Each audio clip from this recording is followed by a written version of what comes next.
Thank you very much. Thank you.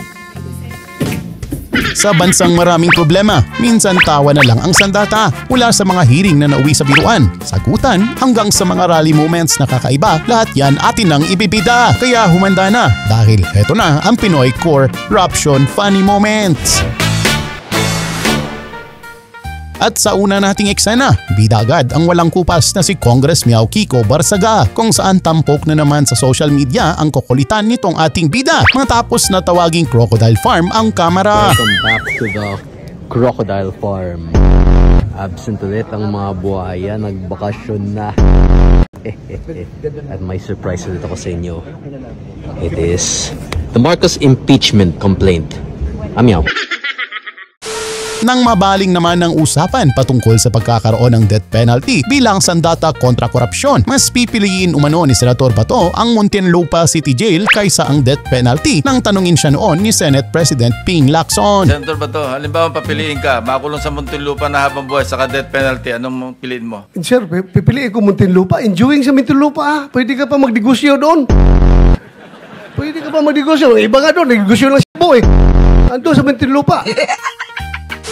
Hindi rin magpapahuli sa kakulitan si Iloilo Representative Garin matapos na buweltahan si Curly Discaya na mayroon umano siyang selective amnesia. Kung pong umaayaw sa contempt, hindi po ibig sabihin nun ay naniniwala tayo in toto sa mga sinasabi ni Discaya. Posibleng meron siyang selective amnesia.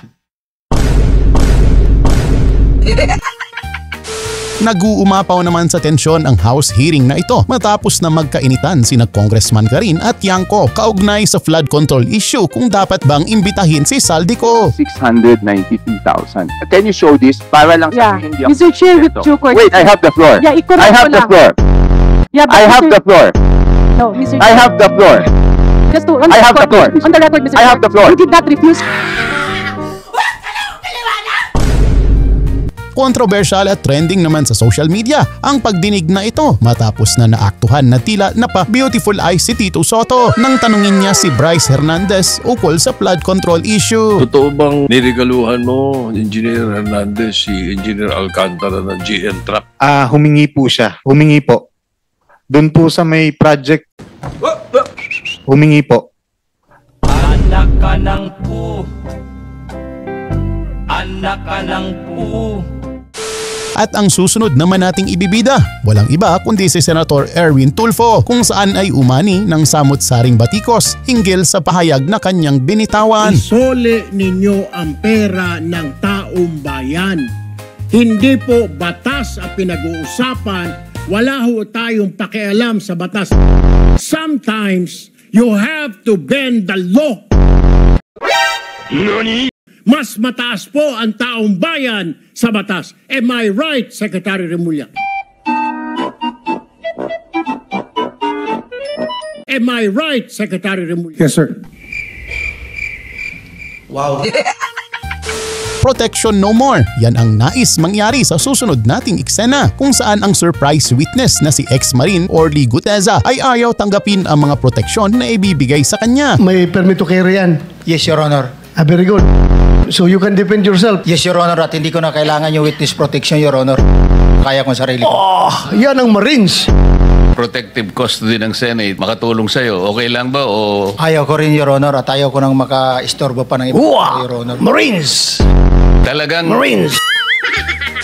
Tila naubusan naman ng salita si Senator Bato de la Rosa dahil sa mga sagot at katanungan na tila walang napupuntahan. Kaya naman si Senator Bato napahinto na lang sa gitna ng kanilang diskurso. Ibig mong sabihin, pumilma ka ng papel ng isang ghost project?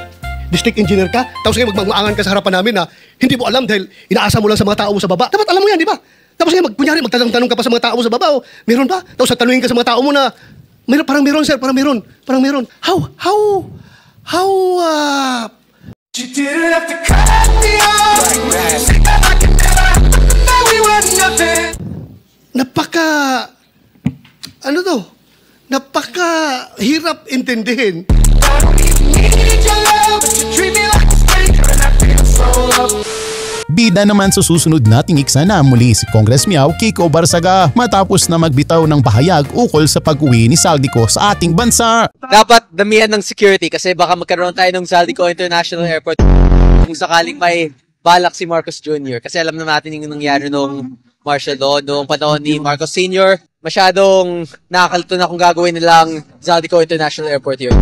At dahil hindi pa nga nahahanap ang ating bida na si Zaldico, may panawagan si DILG Secretary John Vic na kung sino raw ang makakakita sa kanya ay kuhanan nito ng litrato. Nakiusap kami sa lahat ng mga Pilipino sa buong mundo na kung makita nila si Zaldico, kung pwede nilang picturean, padala kagad, i-post kagad sa internet para may idea tayo kung nasaan siya.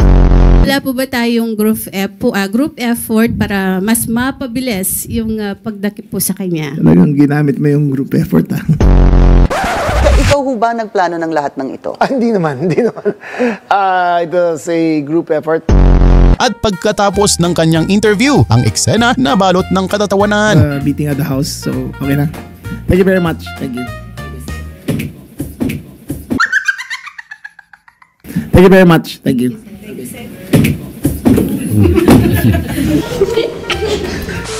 Talaga namang iba't ibang pakulo at gimmick na ang isinagawa ng mga Pilipino. Mabigyang gaan lang ang problema patungkol sa maanumalyang issue. Kaya nang magsagawa ng protesta ang INC, ibang klaseng gimmick ang present sa kanilang rally. Ano po kayang magandang ipayo sa taong mainit ang ulo? Laging high blood at parang laging kumukulo yung dugo.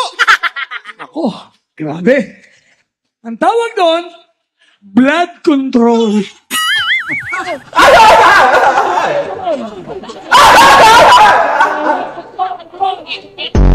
Meron kasi akong kaibigan na adik na siya kaka-vlog. Ano ba pwede pa yung ibigay mo sa akin para mapatigil ko siya sa pag-vlog? Okay, ganito yan. Sabihin mo, dapat kinokontrol din naman ng pagbablog. Ang tawag dyan, vlog control.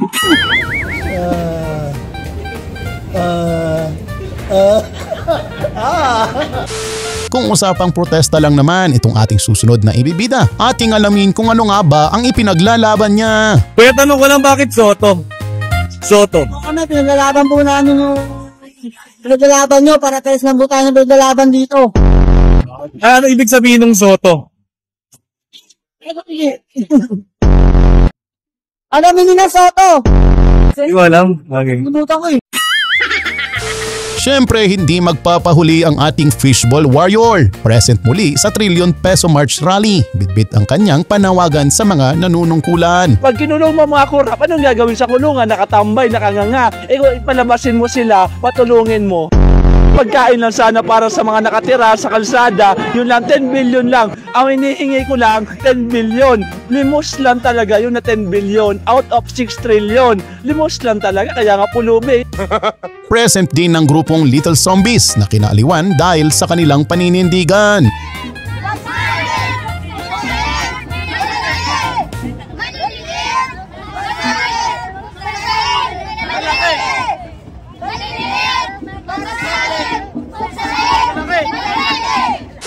At yan ang ilan sa mga eksenang kahit seryoso ang usapan, nauuwi pa rin sa tawanan. At dito na nagtatapos mga eksenang hitik sa kaganapan. Sa ating paghahanap, good vibes ang natagpuan. Kaya huwag kalimutang mag-subscribe at mag-like para laging updated sa mga kwelang eksena. Hanggang sa muli mga tropa!